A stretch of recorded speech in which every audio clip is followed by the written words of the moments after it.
Oh, hello everybody, welcome back to the channel. I thought what I'd do today, since I have quite a bit of motorcycle maintenance to be doing, is I would embark on a new series of little films, which I'm going to call An Idiot's Guide to Motorcycle Maintenance. I want to be clear from the outset that this is not a guide for idiots to motorcycle maintenance, but rather an idiot doing a guide to motorcycle maintenance. That's an important distinction.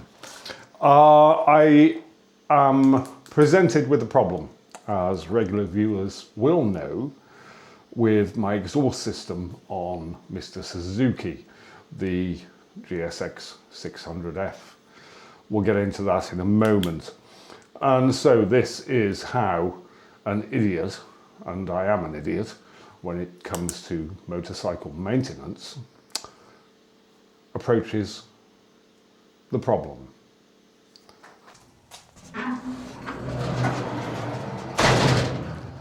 There are a number of preliminary things that you really have to do.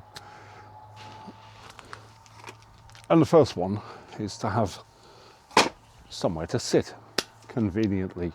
The second one is to have the tools that you need to do the job that you're about to embark on to hand. Otherwise you're scuttling back and forth into the garage. Not a good idea.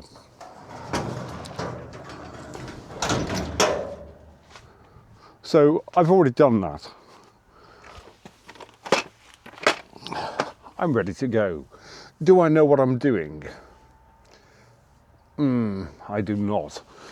Do a bit of research on the internet. Watch every single YouTube film that you can possibly watch that might relate to the problem you're trying to solve.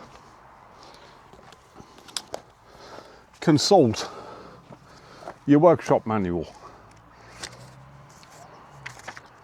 Where's the exhaust bit? Ooh, there it is. Oh, hang on. It's the wrong manual.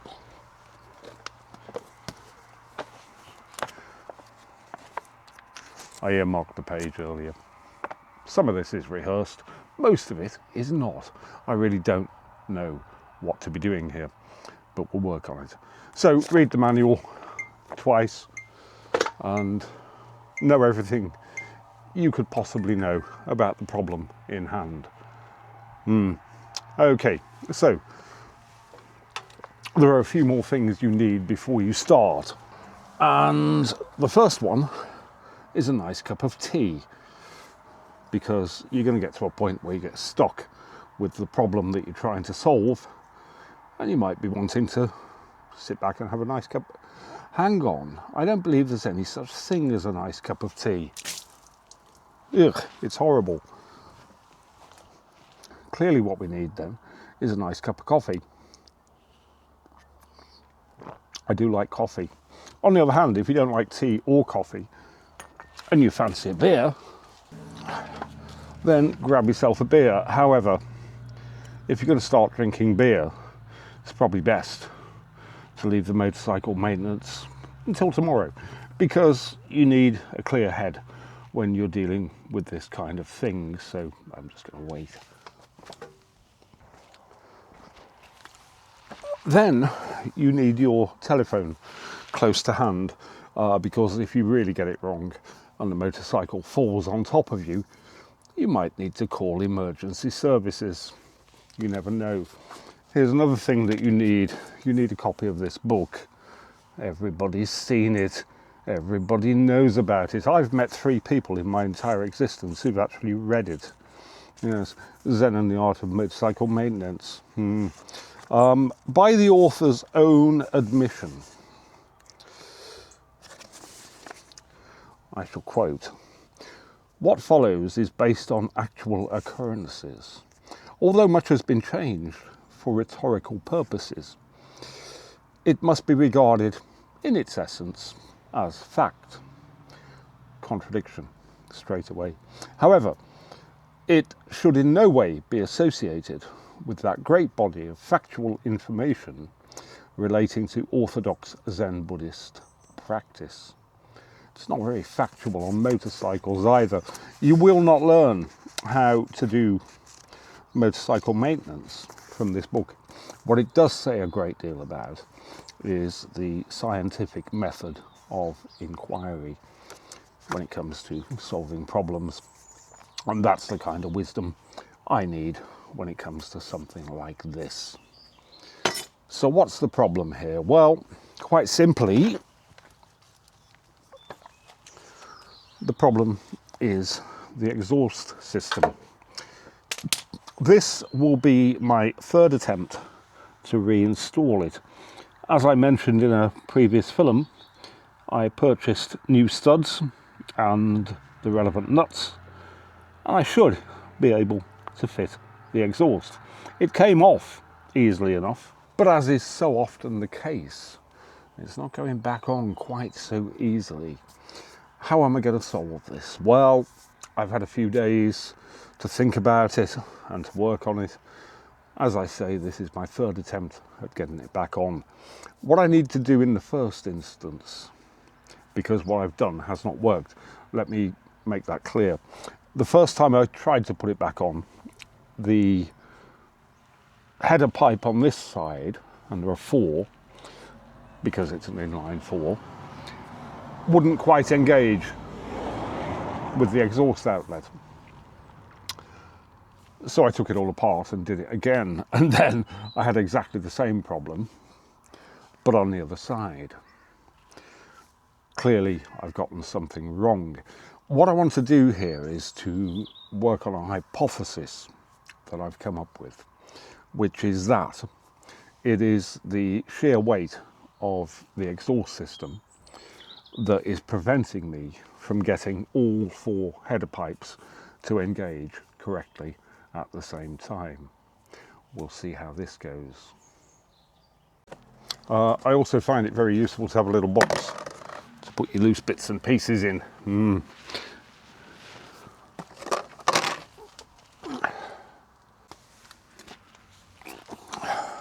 Oh, another good reason to be having a copy of this book around is that if anybody walks past and starts talking to you about what you're doing, you know, they're going to think, oh, he's an intellectual, he knows what he's doing.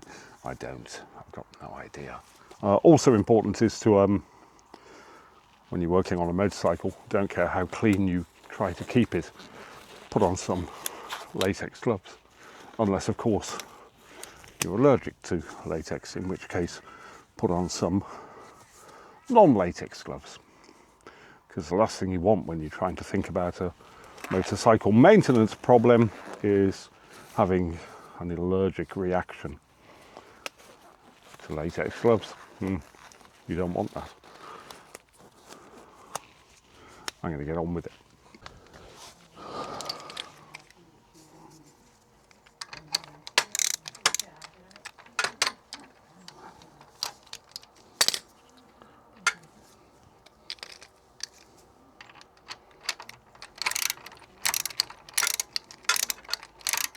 Need a shorter bolt for this one. Pretty sure I've got one in there.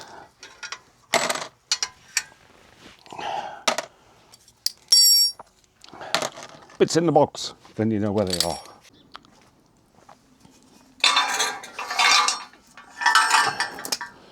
Well, no, I've got the exhaust system off. I've split it as best I can.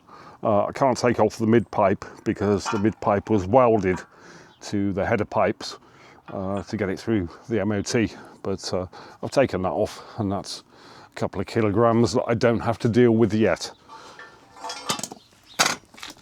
What I'm now going to do is try and refit the header pipes and the mid pipe section and get them all engaged correctly. We'll see how this goes.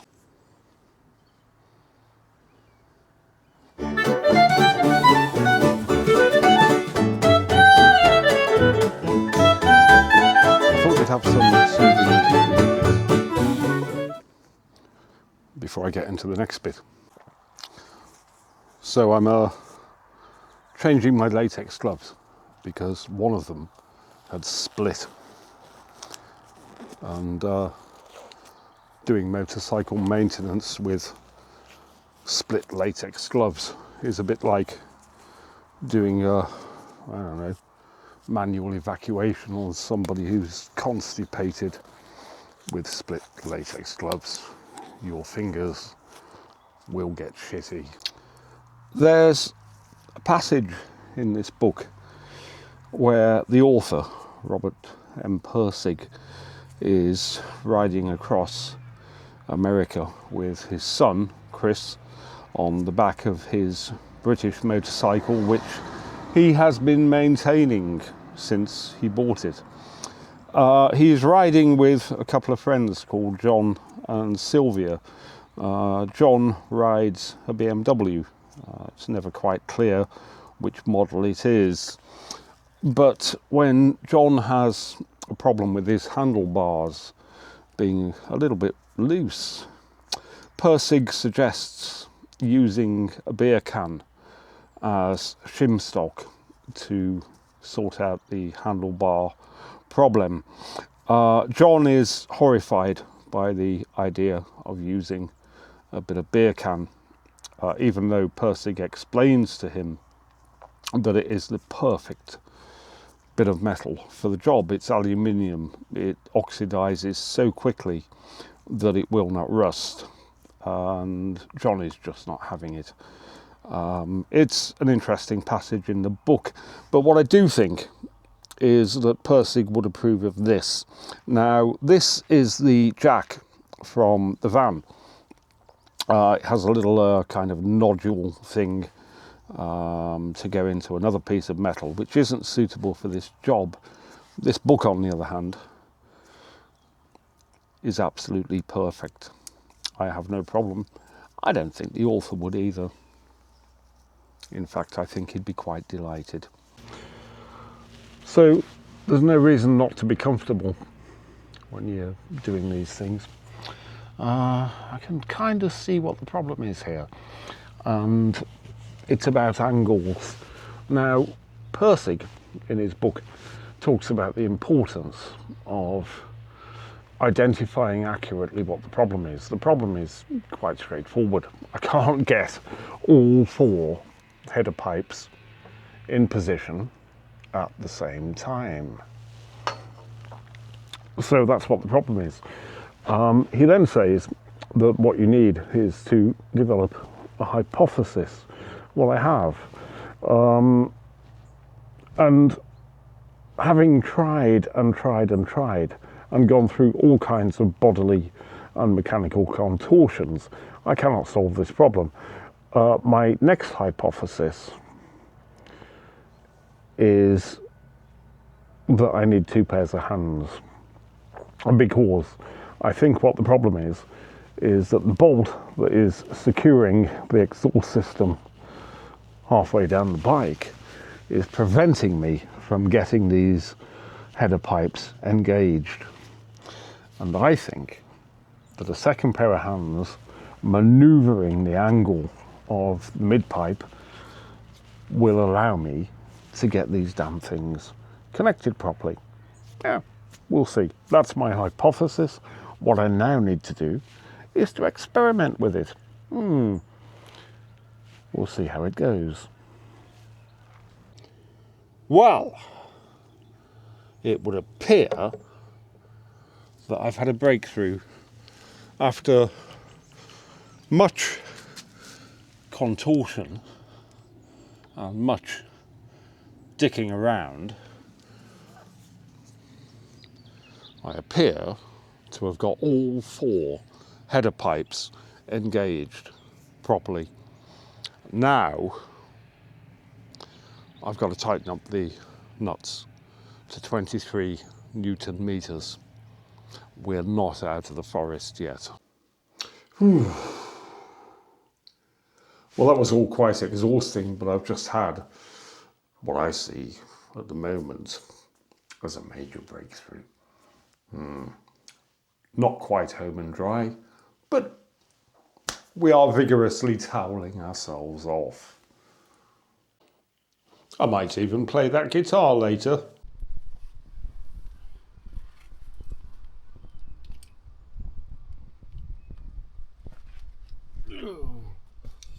Well, we're getting somewhere.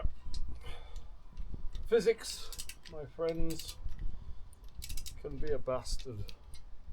And so can the weather. There was no rain in the forecast today. It was rain in reality. So this is all looking quite good. I've still got a long way to go.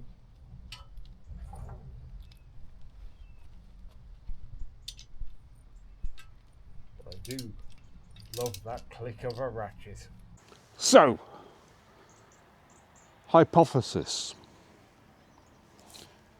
experiment, analysis, conclusion. That, my friends, is how you do scientific analysis.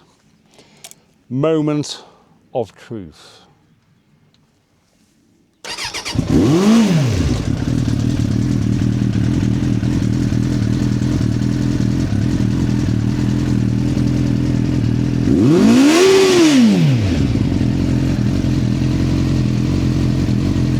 How are we sounding?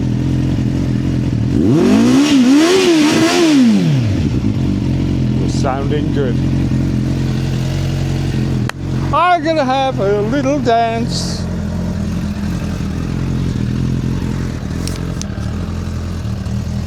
So there we go.